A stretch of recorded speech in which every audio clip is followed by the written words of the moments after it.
അല്ല, വക്കീലന്മാര് മോളെ ചോദ്യം ചെയ്യില്ലേ? അതിനെന്താ, നമ്മുടെ ഭാഗം പറയാൻ നമ്മുടെ വക്കീലുണ്ടല്ലോ. അമ്മ അതൊന്നും ആലോചിച്ച് ടെൻഷൻ അടിക്കണ്ട.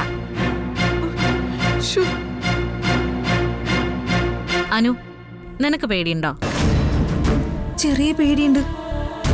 ഞാൻ ആദ്യമായിട്ടല്ലേ കോടതിയിൽ, ഇതിനു മുൻപ് ഞാൻ കേറിയിട്ടില്ലല്ലോ. മോളെ, ഈ കോടതി എന്ന് പറയുന്നത് പേടിക്കേണ്ട സ്ഥലമൊന്നും അല്ല. മനുഷ്യരുടെ അവകാശവും നീതിയും സംരക്ഷിക്കാനുള്ള ഒരു സംവിധാനമാണ്. അവിടെ ഇരിക്കുന്നതും നമ്മളെ പോലുള്ള മനുഷ്യരാ. നിയമത്തിന്റെ അടിസ്ഥാനത്തിൽ തീരുമാനമെടുക്കുന്ന മനുഷ്യർ. സത്യത്തില് ഇതുപോലെ കോടതി പോയിന്റ് വരുമെന്ന പേടികൊണ്ടാ പല ആളുകളും കേസ് കൊടുക്കാതിരിക്കുന്നത്. പക്ഷെ നീ അങ്ങനെയല്ല. നീ പ്രതികരിക്കാൻ തയ്യാറായി. ഇനി ധൈര്യമായിട്ട് മുന്നോട്ട് പോണം. നിന്റെ കുടുംബം നിന്റെ കൂടെയുണ്ട്. പിന്നെ എന്തിനാ മോള് പേടിക്കുന്നേ? എത്രയും വേഗം ബാലേട്ടനെ വിളിച്ച് കാര്യം പറയണെങ്കിതാ.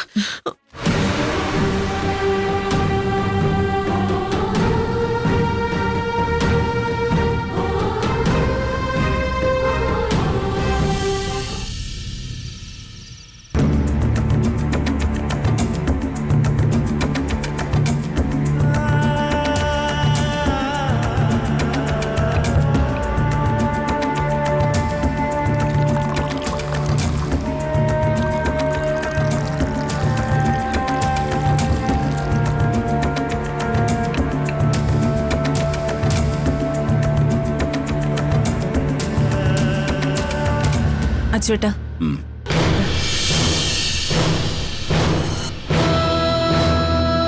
നാളെ അലോകിനെ എങ്ങനെയെങ്കിലും പുറത്തിറക്കണം. അവനുമായിട്ട് നാളെ വരാവൂ. അത്രേ ഉള്ളൂ. രാമവർമ്മ വക്കീല് പറഞ്ഞിട്ടുണ്ട്, 5 ചോദ്യം ചോദിക്കുന്നതിന് മുമ്പ് തന്നെ അനുശ്രീ പതറുമെന്ന്. നാളെ ഈസിയായി അലോകിനെ കൊണ്ടുവരാം. അനുശ്രീ, അവളുടെ മൊഴി എങ്ങനെയായിരിക്കും അച്ചുവേട്ടാ? ബാലൻ അവൾക്ക് ധൈര്യം കൊടുക്കും. അവന് നമ്മൾ തോറ്റു കാണണമെന്ന ഒറ്റ ഉദ്ദേശമല്ലേ ഉള്ളൂ.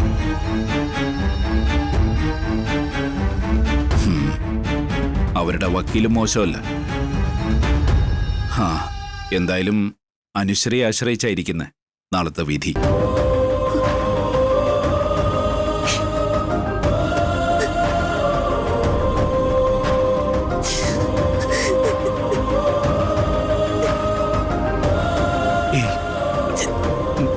പേടിപ്പിക്കാൻ പറഞ്ഞതല്ല. ഞാൻ പറഞ്ഞില്ലേ, നമ്മുടെ വക്കീൽ സ്ട്രോങ്ങാ.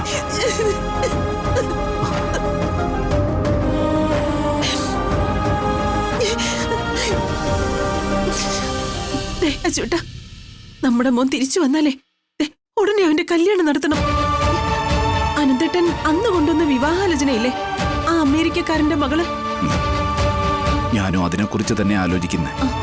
പെട്ടെന്ന് കുടുംബമായ അവൻ വിഷമങ്ങളൊക്കെ മറന്നോളൂ.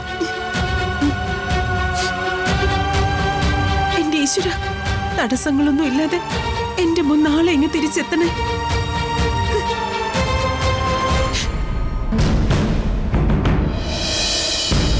ബാലേട്ട, അനിക്കുട്ടി നാളെ കോടതിയിൽ ഹാജരാവണമെന്നാ പറഞ്ഞിരിക്കുന്നത്.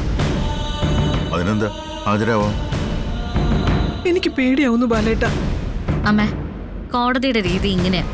നമ്മളൊരു കേസ് കൊടുത്താ ആ കേസ് കോടതി ഫയലിൽ സ്വീകരിച്ചു കഴിയുമ്പോ ഹാജരാവാൻ വേണ്ടി കോടതിയിൽ നിന്ന് ലെറ്റർ അയക്കും. എന്റെ ഏട്ടന്മാര് വലിയ വക്കീലന്മാരെയൊക്കെ കൊണ്ടുവരും. എന്റെ അമ്മേ, ആരെ വേണേലും കൊണ്ടുവന്നോട്ടെ. എല്ലാവരും പഠിച്ചത് ഒരേ നിയമത്തിനാണല്ലോ. ഗോമതി, താൻ ആദ്യം ഒന്ന് സമാധാനമായിട്ടിരിക്കും. എന്റെ സ്വസ്ഥതയും സമാധാനമൊക്കെ പോയി. ബാലേട്ട, നമുക്ക് ഈ കേസ് അങ്ങ് പിൻവലിച്ചാലോ? അമ്മ, ഇത് എന്തായി പറയുന്നേ? താൻ എന്ത് വിവരക്കേടെ പറയുന്നത്? കേസ് പിൻവലിക്കാനോ? കോടതിയും പോലീസും എന്നൊക്കെ കേട്ട എന്റെ കൈയും കാലും വിറയ്ക്കും. മീനാക്ഷി, ഇവിടെ വിളിച്ച് അകത്തെങ്ങാനും കൊണ്ടുപോകും. ഞാൻ എങ്ങോട്ടും പോകുന്നില്ല. അപ്പച്ചി, അനുമോള് നാളെ കോടതിയിൽ ഹാജരാവണം. അനുമോളൊരു തെറ്റും ചെയ്തിട്ടില്ലല്ലോ, പിന്നെന്തിനാ പേടിക്കുന്നേ? അനുവിന് യാതൊരു ഭയവും ഇല്ല. ഭയം മുഴുവൻ ഇയാൾക്കാണ്. മോളെ നിനക്ക് പേടിയുണ്ടോ? ഇല്ലച്ച. മിടുക്കി. കോടതിയിലെ നടപടിക്രമങ്ങൾ എങ്ങനെയൊക്കെയാണെന്ന് വക്കീലിനോട് അച്ഛൻ ചോദിച്ച് മനസ്സിലാക്കിയിട്ടുണ്ട് കേട്ടോ. എന്നിട്ട് വക്കീൽ എന്താ പറഞ്ഞേ? എനിക്കിതൊക്കെ അറിയണ്ടേ? അമ്മേ, അമ്മ കുറച്ചേരം നാവൊന്ന് അടക്കി പോയി. ഓ, നിങ്ങളെല്ലാം വലിയ പഠിപ്പുകാര്. മോളെ, നമ്മൾ പോലീസിന് കൊടുത്ത മൊഴി നാളെ കോടതിയിൽ വായിക്കും. അനു, മൊഴി വായിക്കുമ്പോ ശ്രദ്ധിച്ചു കേൾക്കണം. മൊഴിയിൽ എന്തെങ്കിലും അനാവശ്യ കൂട്ടിച്ചേർക്കലുകൾ ഉണ്ടെന്ന് നിനക്ക് തോന്നിക്കഴിഞ്ഞാ അപ്പൊ തന്നെ മോൾ എതിർക്കണം. ഇവളെന്തിനാ ജഡ്ജിയൊക്കെ കയറി എതിർക്കുന്നേ? ജഡ്ജിയൊക്കെ വലിയ വലിയ ആൾക്കാരല്ലേ? അതിനല്ലേ നമ്മുടെ വക്കീലുള്ളത്. അല്ല, വക്കീല് സാധാരണ കോടതിയിൽ അങ്ങനെ എന്തോ പറയുമല്ലോ. ഒബ്ജക്ഷൻ. ഒബ്ജക്ഷൻ, അത് തന്നെ അതൊക്കെ വക്കീല് പറഞ്ഞോളും. ഈ ജഡ്ജി എന്നൊക്കെ പറഞ്ഞാലേ വലിയ ആൾക്കാരാ. അവരെയൊക്കെ എതിർത്ത് സംസാരിച്ചാ അവർക്ക് ഇഷ്ടപ്പെടത്തില്ല. ചിലപ്പോ നമ്മളെയൊക്കെ ശിക്ഷിക്കും. അയ്യോ, മോളൊന്നും പറയാൻ പോണ്ട കേട്ടോ. അതൊക്കെ ആ വക്കീല് പറഞ്ഞോളും. അയാൾക്ക് നമ്മൾ കാശ് കൊടുക്കുന്നതല്ലേ. എന്റെ അമ്മ ഇങ്ങനെ വെകിളിയാവല്ലേ? മോളെ, മൊഴി കൃത്യമായിട്ട് വായിക്കും. അത് ശ്രദ്ധയോടെ കേൾക്കുക. എന്തെങ്കിലും മാറ്റങ്ങൾ തോന്നിയാൽ അത് നീ അപ്പൊ തന്നെ പറയണം. പിന്നെ മൊഴി മുഴുവൻ വായിച്ചു കഴിഞ്ഞ ശേഷം ജഡ്ജി ചോദിക്കും ഈ മൊഴിയിൽ ഉറച്ചു നിൽക്കുന്നുണ്ടോ എന്ന്. അപ്പൊ മോൾ എന്തു പറയും? മൊഴിയിൽ ഉറച്ചു നിൽക്കുന്നു എന്ന് തന്നെ പറയും. അങ്ങനെ തന്നെ പറയണം. ഒരു കാര്യത്തിലും നിനക്ക് ഒരു പേടിയും വേണ്ട. അച്ഛൻ നിന്റെ കൂടെ തന്നെ ഉണ്ടാവും. അമ്മയുണ്ടല്ലോ, പിന്നെന്തിനാ നീ പേടിക്കുന്നത്?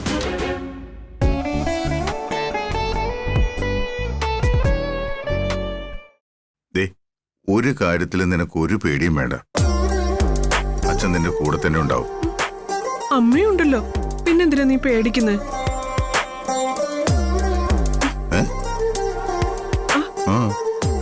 അല്ല, നാളെ ഞാനും വരുന്നുണ്ട് കോടതിയില്. വേണ്ട വേണ്ട. വേണ്ടെന്നോ? അതെ, വേണ്ട.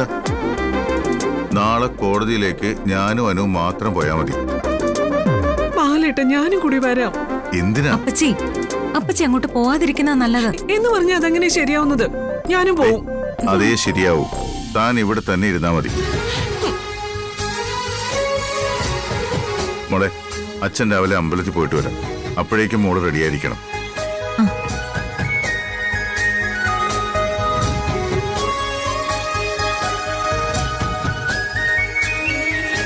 മോളെ, ജീവിതത്തിൽ എല്ലാ മനുഷ്യർക്കും ഒരു പരീക്ഷണകാലം ഉണ്ടാവും. നമ്മുടെ ആത്മവിശ്വാസത്തിനെയും ധൈര്യത്തിനെയൊക്കെ പരീക്ഷിക്കുന്ന ഒരു കാലം. അങ്ങനൊരു കാലത്തിലൂടെയാ മോളിപ്പോ കടന്നു പോകുന്നതെന്ന് വിചാരിച്ചാ മതി. മനസ്സിലായോ?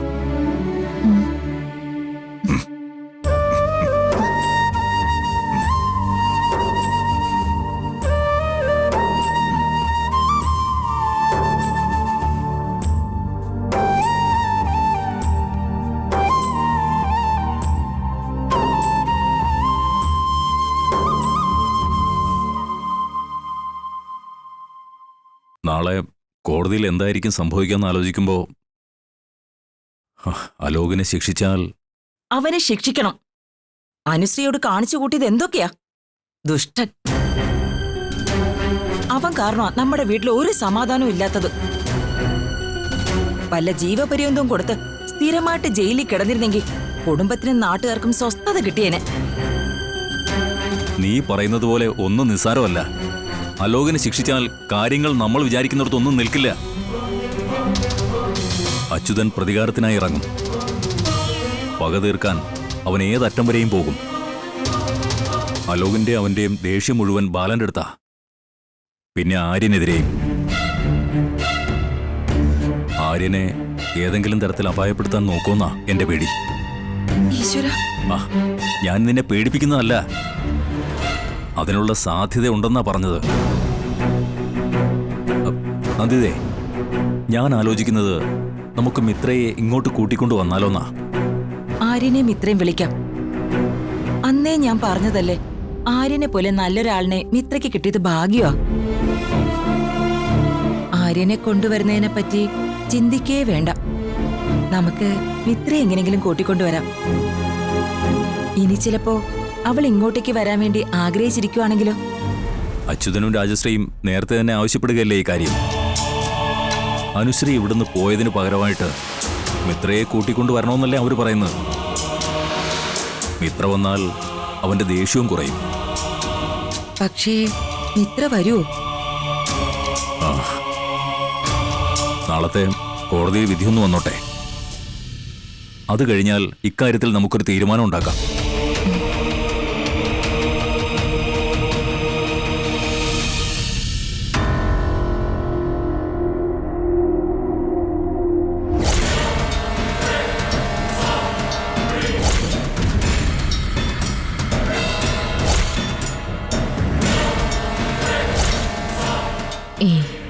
എനിക്ക് തോന്നിയതായിരിക്കും. അല്ലാതെ അച്ഛനെ സംശയിക്കാൻ മാത്രം ഞാൻ എന്താ കണ്ടേ?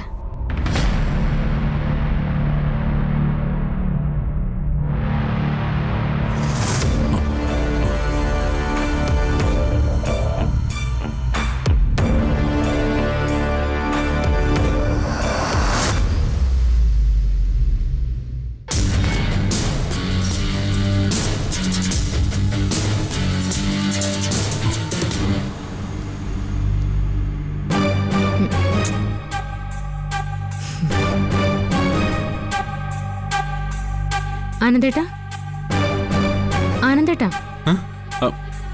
എന്താ? അല്ല, നാളെ കോടതിയിലേക്ക് നമ്മളും പോകേണ്ട കാര്യമുണ്ടോ? വേണ്ട. അതെന്താ? നമ്മളും കൂടി പോയാ അനുമോൾക്ക് അതൊരു ധൈര്യം ആവൂലേ? ഏയ്, എല്ലാരും കൂടി പോണ്ട. അച്ഛനും അമ്മയും അനുവിന്റെ പോകുന്നുണ്ടല്ലോ, അത് മതി. ആനന്ദേട്ടാ, കേസിന്റെ വിധി എന്തായിരിക്കും? നമ്മുടെ അനുമോൾക്ക് അനുകൂലമായിട്ടുള്ള വിധി തന്നെ ആയിരിക്കില്ലേ? ന്യായം ഞങ്ങളുടെ ഭാഗത്തല്ലേ, ഞങ്ങൾ തന്നെ ജയിക്കും. നമ്മൾ ജയിക്കാൻ വേണ്ടി ഞാൻ പ്രാർത്ഥിക്കുന്നുണ്ട്. ആര് പ്രാർത്ഥിച്ചാലും ഇല്ലെങ്കിലും തെളിവുകൾ അനുമോൾക്ക് അനുകൂലമാ. ഈ ജയിക്കുന്നതേ അത് ഞങ്ങൾ തന്നെ ആയിരിക്കും. ആനന്ദേട്ടാ, ആനന്ദേട്ടൻ മനഃപൂർവ്വം എന്നെ ഈ കുടുംബത്തിൽ നിന്ന് അകറ്റി നിർത്താ? ഏയ്, ഞാൻ അങ്ങനെ പറഞ്ഞില്ലല്ലോ. അല്ല, ഈ ഞങ്ങളെന്ന് ഇങ്ങനെ എടുത്തെടുത്ത് പറഞ്ഞ പോലെ തോന്നി. പൊതുവെ ഞാൻ പറയുമ്പോഴേ ഇങ്ങനെ നമ്മളെന്നിങ്ങനെ പറഞ്ഞ് പെട്ടെന്ന് കേട്ടപ്പോ. ഓഹോ, അതാണോ? ഈ മറ്റെന്താ ആലോചിച്ചിരുന്നപ്പോഴേ അങ്ങനെ പറഞ്ഞു പോയതാ. അല്ലാതെ എനിക്ക് തന്നോട് എന്ത് ദേഷ്യം? ഒരു ദേഷ്യമില്ല. പാവ അനുമോള്, അവളൊന്ന് മനസ്സ് തുറന്ന് ചിരിച്ചിട്ട് എത്ര നാളായിന്നറിയോ? എപ്പം നോക്കിയാലും എന്തെങ്കിലും ഇങ്ങനെ ചിന്തിച്ചോണ്ടേയിരിക്കാം. ഈ കേസും വഴക്കുമൊക്കെ കഴിയുമ്പോഴെങ്കിലും ആ പഴയ അനുമോളെ നമുക്ക് തിരിച്ചു കിട്ടിയാൽ മതിയായിരുന്നു. എല്ലാം ശരിയാവും. ഇതൊക്കെ ഒന്ന് കഴിയട്ടെ. അനുകുട്ടി പഴയതുപോലെ തന്നെയാവും. പിന്നെ ആനന്ദേട്ടാ, ഇപ്പൊ ആനന്ദേട്ടന്റെ മനസ്സിൽ എന്നോടുള്ള വിഷമം കുറച്ചെങ്കിലും കുറഞ്ഞിട്ടുണ്ടോ? ആനന്ദേട്ടന്റെ മനസ്സിൽ എന്തെങ്കിലും വിഷമം ഉണ്ടെങ്കിൽ എന്നെ ഒന്ന് വഴക്ക് പറഞ്ഞാലോ എന്നോട് ദേഷ്യപ്പെട്ടാലോ ആ വിഷമം കുറയുന്നുണ്ടെങ്കിൽ അങ്ങനെ ചെയ്തോളൂ കേട്ടോ. എനിക്കതിൽ പരാതിയൊന്നുമില്ല. കാരണം ഇത്രയും നാളും ആനന്ദേട്ടൻ മനസ്സിലെ വിഷമം മാറ്റിയിരുന്നത് അങ്ങനെയല്ലേ? എന്നെ വഴക്ക് പറഞ്ഞും എന്നോട് ദേഷ്യപ്പെട്ടും എന്നെ കുറ്റം പറഞ്ഞും അങ്ങനെയൊക്കെ. ഇപ്പൊ ആനന്ദേട്ടൻ അങ്ങനെയൊന്നും ചെയ്യാനില്ല. അതാ ഇങ്ങനെ എനിക്കൊരു എന്തൊരു വിഷമം പോലെ. മനസ്സിനുള്ളിൽ ഇത്രയും വിഷമം ഉണ്ടായിട്ടും അത് പുറത്ത് കാണിക്കാതെ നടക്കുകയാണല്ലേ. അതുകൊണ്ട് മനസ്സിന് ആശ്വാസം കിട്ടുകയാണെങ്കിലേ എന്നെ വഴക്ക് പറഞ്ഞോളൂ. എന്തൊരഭിനയം! മുൻപ് നീ എന്റെ മനസ്സിൽ ഇത്ര വലിയൊരു സ്ഥാനം നേടിയെടുത്തത് ഇമാതിരി ഓരോ ഡയലോഗ് അടിച്ച. പണ്ടായിരുന്നെങ്കിൽ ഇതൊക്കെ കേട്ട പാടെ ഞാൻ വീണു പോയേനെ. പക്ഷെ ഇപ്പോ നീ പറയുന്ന ഓരോ വാക്കും കൃത്യമായി പ്ലാൻ ചെയ്താണെന്ന് എനിക്കറിയാം.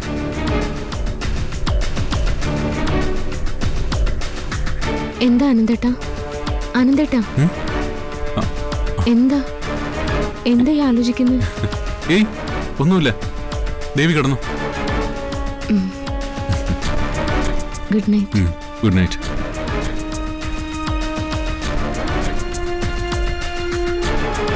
ഇനി നിന്റെ അഭിനയത്തിൽ ഞാൻ വീഴില്ല. നിന്റെ ദിവസങ്ങൾ എണ്ണപ്പെട്ട് കഴിഞ്ഞു.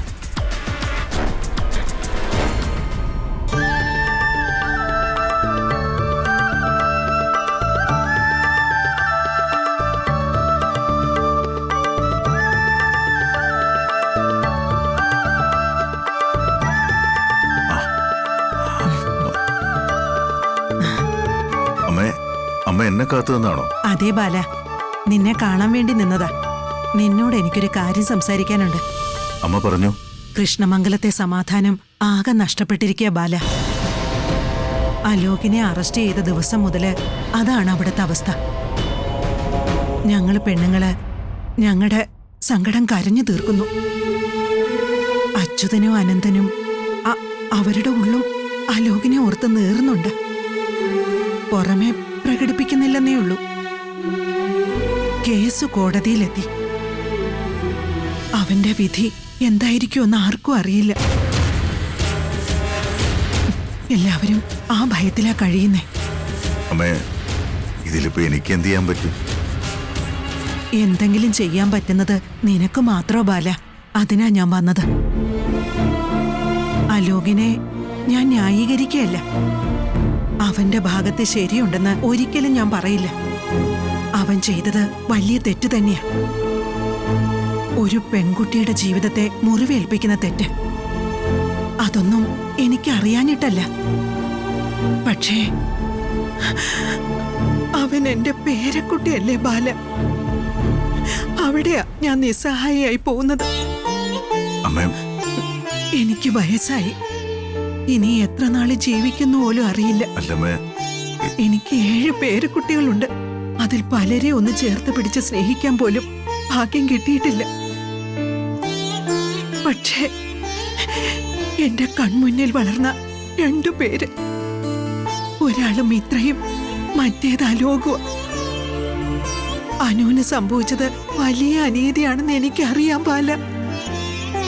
ഒരു പെൺകുട്ടിക്കും അങ്ങനെ സംഭവിക്കാൻ പാടില്ല. ഞാനും ഒരു പെൺകുട്ടിയെ പ്രസവിച്ച അമ്മയാ. പക്ഷേ അലോകിന് പകരം മറ്റാരെങ്കിലും ആയിരുന്നെങ്കിൽ ഞാൻ ഇന്നിവിടെ വരില്ലായിരുന്നു. അവൻ എന്റെ പേരക്കുട്ടി ആയതുകൊണ്ട് ഈ അമ്മയ്ക്ക് വേണ്ടി നീ ഒന്ന് സഹായിച്ചൂടെ ബാല?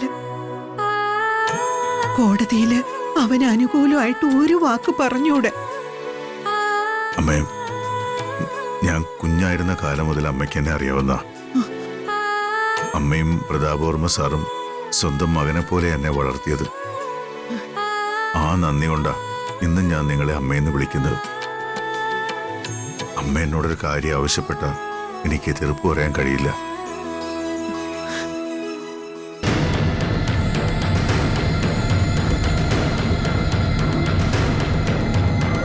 പക്ഷെ ഈ ഒരു കാര്യം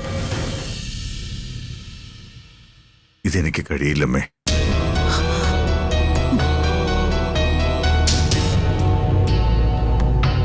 എന്റെ അനുമോളുടെ മുഖം അമ്മ ശ്രദ്ധിച്ചോ? എപ്പോഴും ചിരിച്ച് സന്തോഷമായിട്ടല്ലേ അമ്മ അവളെ കണ്ടിട്ടുള്ളൂ. എന്റെ അനുമോളൊന്ന് ചിരിച്ചു കണ്ടിട്ട് എത്ര ദിവസമായി നമ്മയ്ക്കറിയാവോ? എന്റെ മോളുടെ ചിരി എന്റെ വീടിന്റെ വെളിച്ചമായിരുന്നു. ആ വിളക്ക പെട്ടെന്നൊരു ദിവസം എന്റെ മുമ്പിൽ അടഞ്ഞു പോയത്. ഇപ്പൊ ഞാൻ ഇരുട്ടില്ലമ്മേ. ഞാൻ മാത്രമല്ല, ഞങ്ങളെല്ലാവരും. കിലുക്കാമ്പെട്ടി പോലെ സംസാരിച്ചിരുന്ന കുട്ടി ആരോടെങ്കിലും ഒരു വാക്ക് മിണ്ടിയിട്ട് എത്ര ദിവസമായെന്നറിയൂ? അമ്മ, അവളിപ്പോ സംസാരിക്കാറില്ല, ഭക്ഷണം കഴിക്കാറില്ല, ഉറങ്ങുന്നില്ല. ഓരോ ഓരോ ദിവസവും മനസ്സമാധാനമില്ലാതെയാ എന്റെ മോളിപ്പോ ജീവിക്കുന്നത്. ഞങ്ങൾക്ക് നോക്കി നിൽക്കാനല്ലാതെ ഒന്നും ചെയ്യാൻ കഴിയില്ലമ്മേ.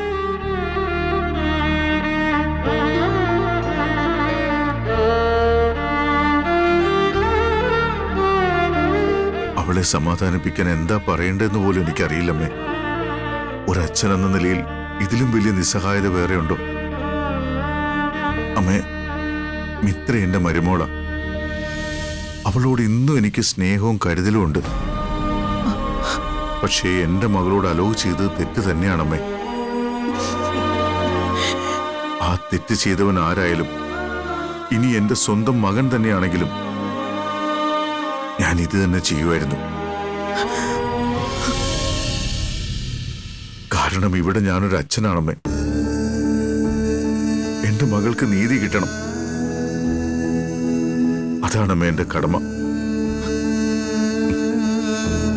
അതുകൊണ്ട് ഈ ഒരു കാര്യത്തിൽ മാത്രം അമ്മ എന്നോട് ക്ഷമിക്കണം.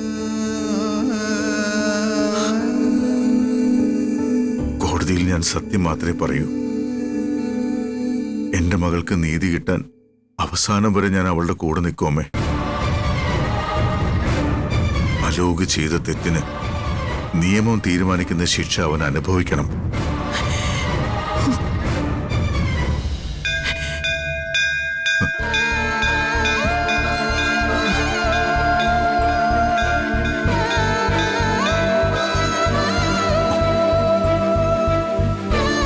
അമ്മേ, നന്ദികേടായിട്ട് തോന്നരുത്.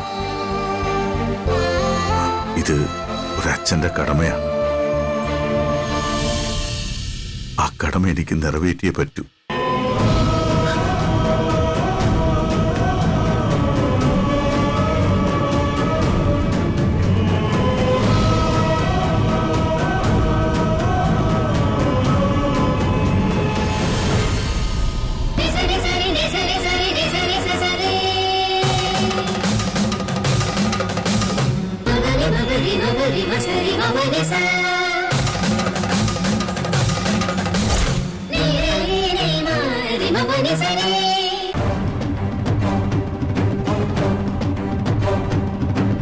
മോൾക്ക് പേടിയുണ്ടോ?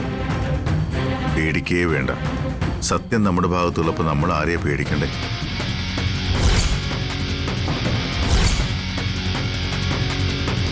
അനു പറയുന്ന ഉത്തരങ്ങൾക്ക് പിന്നിൽ മറ്റാരുടെയെങ്കിലും സമ്മർദ്ദമുണ്ടെന്ന് കോടതിക്ക് തോന്നിയാൽ കോടതി അനുവിനെ ശിക്ഷിക്കും. എന്റെ ചോദ്യം വ്യക്തമായല്ലോ. നിങ്ങൾക്കെതിരെയുള്ള ആരോപണങ്ങൾ നിങ്ങൾ അംഗീകരിക്കുന്നുണ്ടോ ഇല്ലയോ?